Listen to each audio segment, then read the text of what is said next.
tekereza ibintu bishobora kuvuga nk'umuntu, kwandika nk'umuntu, gusubiza ibibazo nk'umuntu, ndetse binarusha umuntu ubwenge ku rwego ruhambaye. Ibi ni ubwenge bw'ubukorano, AI, Artificial Intelligence mu rurimi rw'amahanga. Ariko nk'abantu tugira ukwizera, twakibaza ngo mbere y'uko iri koranabuhanga rivumburwa, Bibiliya yaba yarigeze kubivugaho?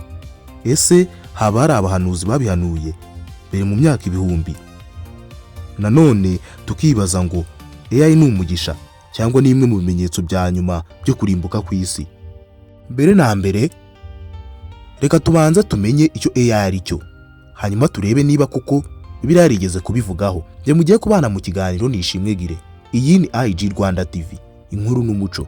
Nugenda udakoze subscribe, ndakwakiriye.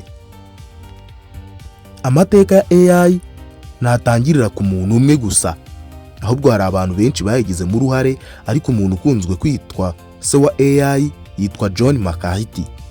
John McCarthy yavukiye muri leta ya Massachusetts muri United States ku wa 4 Nzeri 1927.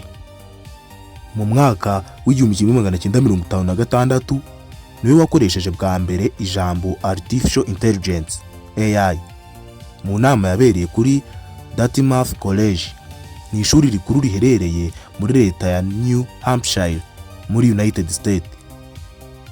Mu mpeshyi y'1956 no habereye inama izwi cyane yiswe Dartmouth Summer Research Project on Artificial Intelligence, aho John McCarthy n'abandi bashakashatsi bahuriye bagatangiza ku mugaragaro igitekerezo cya AI. Iyi nama niyo yatangiriyeho AI tuzi uyu munsi.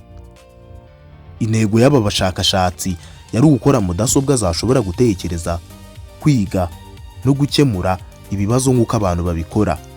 Muri make bashatse kurema umuntu ukoranabuhanga. John McCarthy n'abandi bashakashatsi bizeraga ko ubwenge bw'umuntu bushobora gusobanurwa mu buryo bwa siyansi.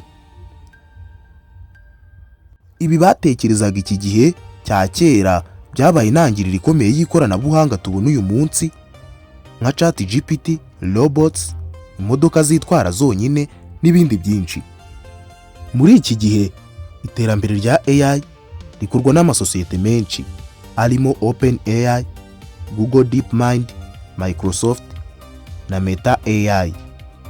Nyuma y'uko John McCarthy atangije ijambo AI mu 1956, ubushakashatsi ntibwahagaze. Mu myaka yakurikiyeho abahanga benshi bakomeje kuyivugurura, ariko impinduka zakomeje kuyivugurura cyane. Ariko impinduka zikomeye zabaye hagati ya 2010 na 2020, ubwo AI yatangiraga kwiga ubwayo ikoresheje amakuru menshi cyane. Nibwo havutse AI zishobora kwitwara nk'abantu, gukora amashusho, kwandika inkuru ndetse no gusubiza ibibazo. Uko AI igenda ivugururwa, hazamo amakosa. Iterambere ryayo rikomeza gukomera, igenda itera impungenge nyinshi kandi zitangaje.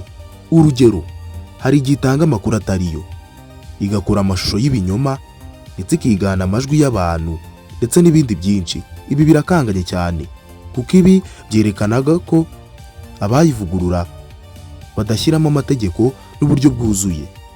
Ariko se ibibazo bya AI bihuriye na Bibiliya? Bibiliya itwigisha ko umuntu ashobora gukoresha nabi impano n'ubwenge yahawe n'Imana.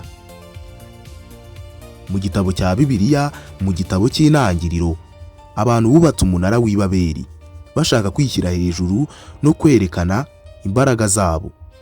Ibyo bitwereka ko iterambere ridaherekejwe n'ubwitonzi ushobora guteza ibibazo. Iyo AI itanga amakuru atariyo cyangwa igakoreshwa mu kubeshya abantu, biba bikorwa n'umuntu, kuko AI niyo ikoresha, umuntu arayitegeka. Ibi bitwibutsa amagambo ya Yesu avuga ko tugomba gukunda ukuri no kukugenderamo. Iyo AI ikoreshwa mu gukora amashusho cyangwa amajwi y'ibinyoma agamije kuyobya abantu, bihabanye n'inyigisho za Bibiliya zibuza uburiganya n'ibinyoma. Bibiliya kandi itwigisha ko ubwenge nyakuri buturuka ku Mana.